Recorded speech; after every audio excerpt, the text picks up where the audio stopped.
Secretary trolling the Speaker of the House in a big way, playing the video of Nancy Pelosi's controversial visit to a San Francisco salon on a loop at her briefing. This as the stylist issues a statement appearing to back up Pelosi's accusation that the appointment was a setup. Let's debate Salongate with the co-chair of the Hometown Values PAC, Ethan Behrman, and the founder of the Center for American Liberty, Harmeet Dhillon. Welcome to both of you. Thanks. Happy to be here. Thanks, Mike. Salons in San Francisco have been closed since March and could only reopen for outdoor hairstyling services this week, September 1st. Harmeet, is this a sign the House Speaker doesn't think the rules apply to her? Well, of course it is. And by the way, her statement and the statement of the stylist was debunked this afternoon by the owner of the salon, who wasn't even in the state when Pelosi booked herself in. The rules don't apply to Nancy Pelosi, but they apply to everybody else. People like me who live in San Francisco, we've been doing our own hair, our own blowouts for the last 5 months because every woman in California knows exactly which counties you can go to get what services legally, and we're abiding by those rules. But what was most galling to the salon owner is that she had her visit, which nobody begrudges an elderly lady getting her hair done, but had her visit without a mask hours before she went on television lecturing the rest of the world about it. And that's really the hypocrisy. The fact that she's now trying to blame the beleaguered owner of the salon is shameful, and she should be held accountable for Rush that. Limbaugh compared this Pelosi hair salon controversy to the 1992 House banking scandal when members of Congress wrote checks for money even when they didn't have it in their accounts. It's very simple.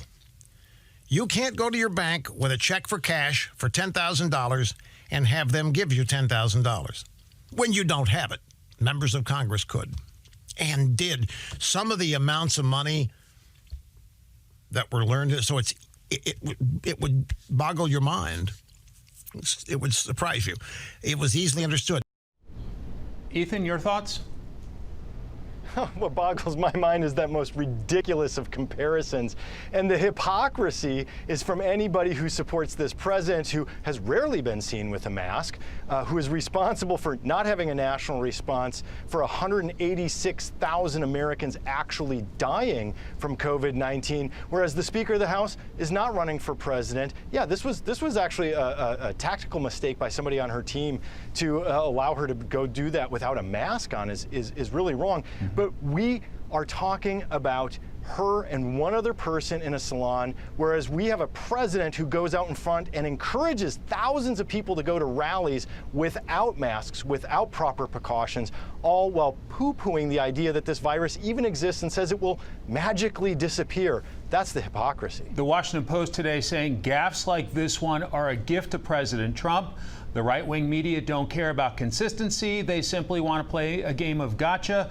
Pelosi walked right into their trap. Harmeet? Yeah, Pelosi walked into the trap set by her own hypocrisy, and she's the one who's lecturing America every day. There's a good Trump ad. Yes, she made it into the Trump ads. About the 100 times she's lectured America about this. Look, there are different rules indoor, there are different rules outdoor, but whatever they are, they're definitely applicable to somebody in your face doing your hair. So there's really no excuse for Nancy Pelosi's conduct here. A prominent conservative voice, Dana Loesch, says about this controversy, Pelosi just torpedoed Democrats' fake argument against in-person voting. Ethan?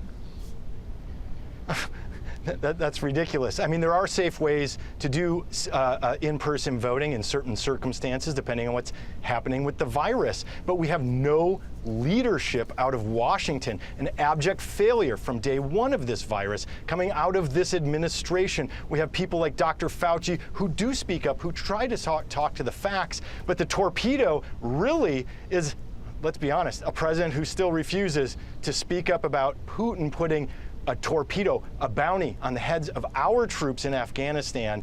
But we don't want to talk about that, do we, Dana? Very quickly, I want to get to this Vice News interview with a guy linked to this Portland fatal shooting last weekend. Harmeet, are you puzzled by this story, this guy doing a televised interview? Well, I'm puzzled on a number of fronts. First of all, he's the lead suspect, and Portland police have not issued a bolo or be on the lookout for this guy. Secondly, what are these journalists thinking? I mean, would they have gratefully taken an interview with a wanted killer in another circumstance? And this guy is free and shot that man, which he admitted to tonight on Vice, because in 3 prior recent gun charges, Portland arrested him and let him go. The Ethan? blood is on the hands of the city of Portland. Ethan, very briefly. Yeah, I mean, this is a really disturbing case. I hope that there's not much that comes out of it. However, again, this singular focus on the first gun violence offense by an Antifa person, allegedly, still doesn't negate the fact that the right refuses to address white supremacy and the #1 domestic terrorists. Why does the KKK not get labeled as such?